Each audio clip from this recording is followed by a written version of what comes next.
ایک انہوں نے پوچھا ہے کہ اگر ہم کوئی سری نماز پڑھ رہے ہیں، یعنی جس میں آہستہ قرات ہوتی ہے، ظہر کی ہے، عصر کی ہے، اور اس میں شرعی مسئلہ جیسے ہم بیان کرتے ہیں، وہ یہ پوچھنا چاہ رہے ہیں کہ اتنی آواز ضروری ہوتی ہے اس میں بھی کہ اپنے کان اپنی آواز کو سنیں، لیکن وہ کہتے ہیں کہ اگر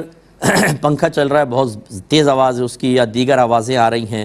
تو کیا ہم اپنے کانوں تک پہنچانے کے لیے آواز کو تھوڑا سا بلند کر سکتے ہیں؟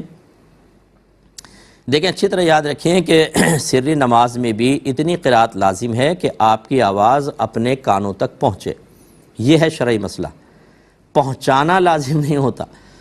ٹھیک ہے نا؟ اس کا مطلب کیا ہے کہ اگر کوئی آوازیں ہیں، آپ کسی فیکٹری میں کام کر رہے ہیں، مشینیں چل رہی ہیں، تو کیا آپ چیخ کے کانوں تک پہنچائیں گے؟ نہیں، بس اتنا ہونا چاہیے کہ اگر اب یہ مشین بند ہو جائے، ابھی یہ پنکھا بند ہو، ابھی آوازیں ختم ہو جائیں، تو آپ کے کان بآسانی آپ کی آواز کو سن رہے ہوں، بس اتنی آواز رکھنی ہوتی ہے، اس سے زیادہ نہیں۔ بلکہ اگر آپ نے پنکھے کی وجہ سے آواز کو بلند کیا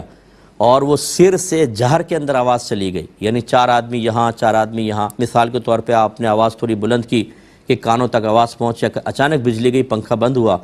تو آپ نے محسوس کیا کہ آواز تو بہت دور تک جا رہی ہے، تو یاد رکھیں آپ پہ تو سجدہ سہو لازم ہو جائے گا، اور گناہگار علیحدہ ہوں گے کہ سری میں جہر کرنا اور جہری کو سری جان بوجھ کے پڑھنا گناہ ہوتا ہے۔ تو اس لیے بہرحال بس اتنی آواز آپ رکھیں کہ آپ کے کان تک سن لیں۔ اب چاہے پنکھے کی وجہ سے آپ کو اپنی آواز نہ سنائی دے رہی ہو،